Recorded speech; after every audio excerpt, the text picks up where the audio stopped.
Our final presenter is Jo Nicholson, and Jo's going to talk to us on overcoming the barriers to mainstreaming remote care technologies, exploring staff roles and experiences of utilising telehealth for community nursing. Thank you, Jo.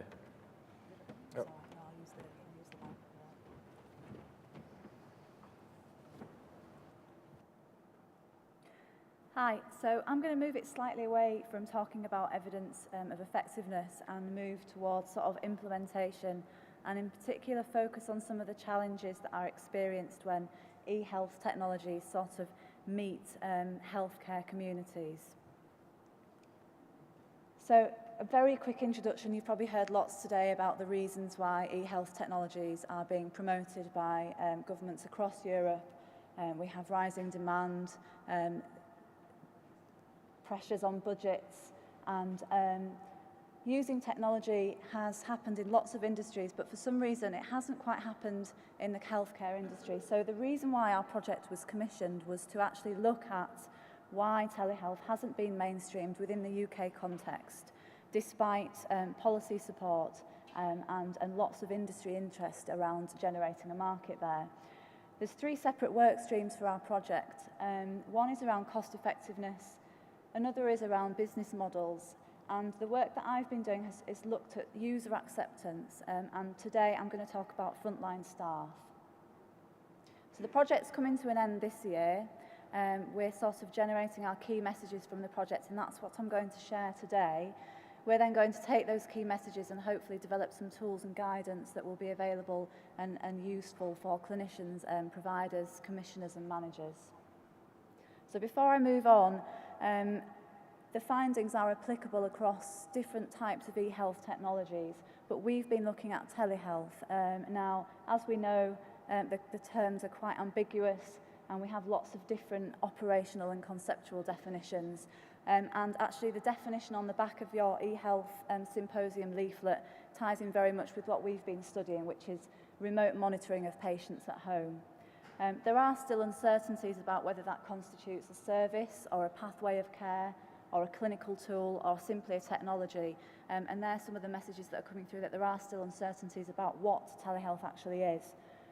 But this is what it looks like in the 4 sites we've been working with. So step 1 is the patient has some form of device in their home. They provide some vital signs and symptom-related questionnaires that they complete, and that is uploaded to a system. Step 2, that system checks those parameters and those symptom checkers against a set of standards and generates a series of alerts. Some of those are technical alerts, perhaps if a patient hasn't taken the readings correctly or they've missed a day. Some of those are clinical alerts, so where a patient falls outside of what their expected parameters should be. Around step 2, there's lots of questions about whether triage should be part of this, and I'll come to this later on in the presentation. But step 3 is for those patients that require clinical input following an alert, they are contacted by a clinician. And in the case of the sites that we've been working with, that clinician has been a community nurse. So our study it's a naturalistic setting, so it's not around a particular project or pilot or a trial. It's working with 4 community health settings who have been remotely monitoring patients primarily with chronic obstructive pulmonary disease and heart failure for a number of years. So one of our sites, for example, is into their 4th generation of technologies for remote monitoring of patients. And I think the value of our study is we've been able to examine deployment over time. So we've carried out some in-depth case studies of each site over a period of around 6 to 9 months. And that's involved collecting retrospective accounts of how telehealth has been introduced and how it's being used, exploring acceptance and adoption, and really sort of trying to identify what the barriers and facilitators are at the front line. However, more than this, we've then used these findings to continue to work with our sites and carry out 6 months of action research to take forward some of the key barriers that have been identified and try and overcome those in practice. So I've included some slides about our sites and about the methods we've used and who have participated in them. I'm not going to go through these. because I'd really like to share some of our main findings, but I'm hoping that the slides may be available afterwards, and my email address is on the last slide if you would like further information. And it gives you an idea of what action research actually is in practice. But really, I want to share key messages. So, initial impressions affect adoption. Some of these findings you will see within the organisational change and adoption management implementation literature already, but some of them are more specific to telehealth. So there really has been a lack of understanding and mixed opinions about what telehealth is, what it might achieve, and what it might mean for individual clinicians and their patients.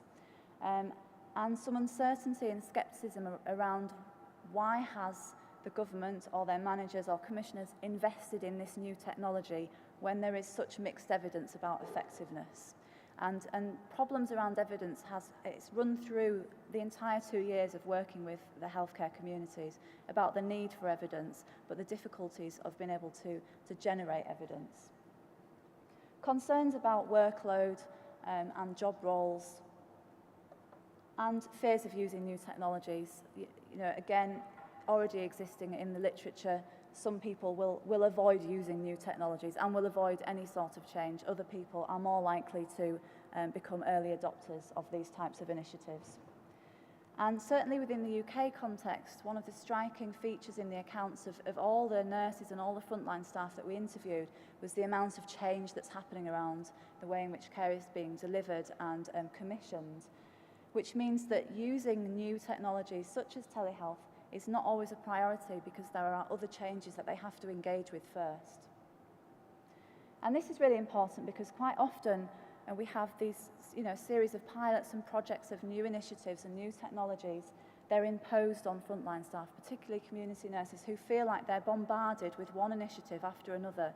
And deciding which one to invest their time and efforts in can be difficult, particularly when they're short-term and there's no there's no one from above saying, we will use this in the future. They may not use it. So that really does affect how well staff engage with telehealth. Acceptance takes time. We've found engaging staff is a really slow and fragile process. It varies by individual, and it varied by and within our site. So there were certain teams using telehealth very well where they'd had quick successes, and these had quickly translated to colleagues, and the whole team were beginning to adopt telehealth. And there were other teams that were still resistant after 2 years and were not keen to use it. It can be non-linear.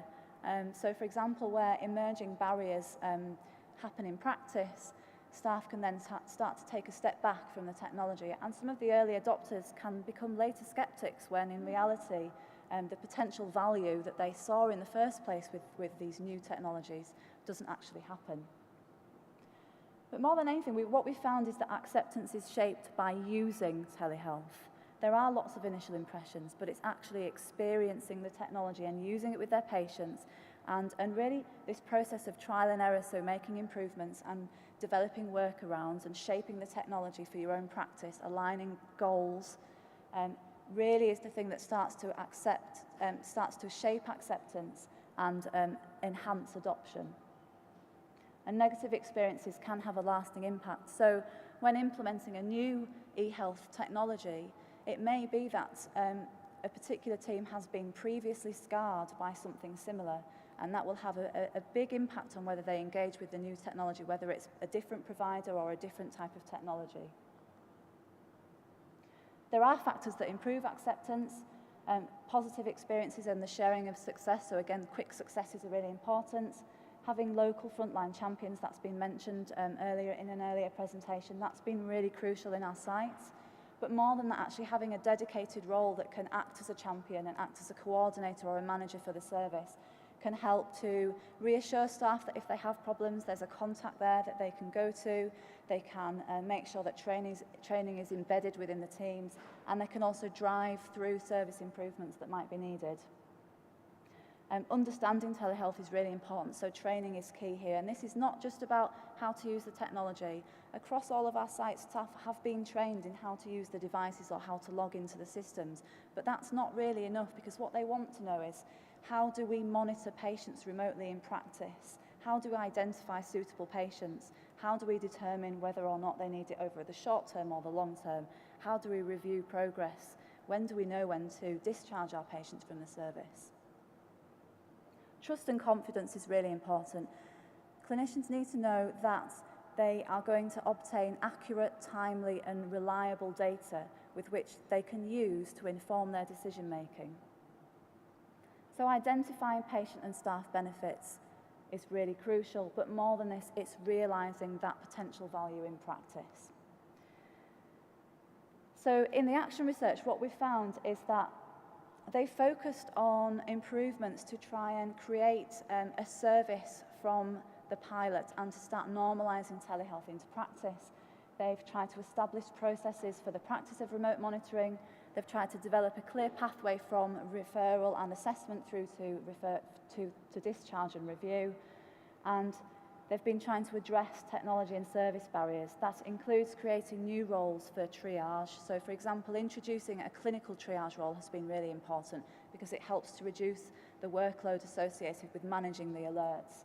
Procuring flexible menus of remote care options so that they can expand it to other patient groups and for other conditions, and to improve data sharing and access, which has been a key challenge for frontline staff. And they've almost come up with a service spec. The technology in the sites is quite similar, and all of the sites have come towards this sort of service specification of what a good telehealth service might look like. I'm not going to focus on this because there's a caveat here in that the way in which telehealth is designed and marketed has shaped the model of care. The core design feature of this particular technology is around managing alerts and triaging patients. So it's been introduced for a particular subgroup of patients, some very complex patients that are high users of healthcare services, and it's really around reducing hospital admissions and supporting these patients over a longer term. Therefore, it's created a pattern of long-term use. This means that in practice it's actually very costly and there's limited scope for expansion to other patients. And this is partly because there's such lack of flexibility within the technology to tailor monitoring. So while it does promote self-care, and certainly from the patients that we interviewed, from the carers that we interviewed, and from frontline staff, one of the key benefits from using telehealth is that it helps to educate patients and it helps them to learn when they're potentially exacerbating and what action to take. However, it can encourage dependence because it's a form of supported self-management. This might be okay because that might be very suitable for this very small group of patients. But there are lots of rationales for using telehealth in practice, and some of these complement each other and some of them can compete with each other.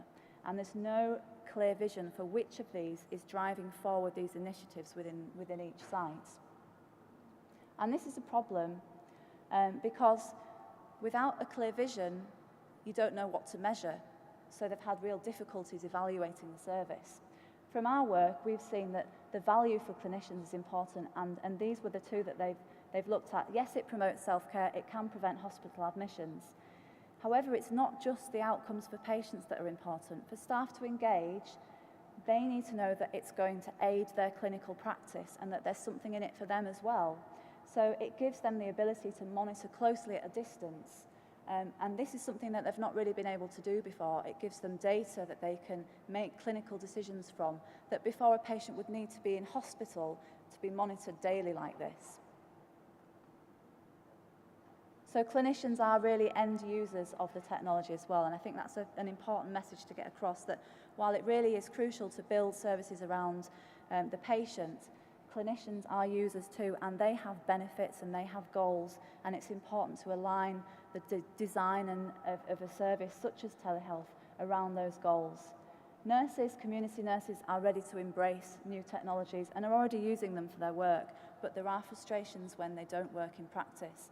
In the UK, certainly we have community matrons and specialist nurses who are mobile workers, so they work with secure laptops and electronic patient records, but there are problems with that, with connectivity, for example. So it means they can't actually use the laptops in patients' homes, they can't access telehealth data, and because of lack of interoperability between electronic patient records, they can't always share the data with people that they would like to.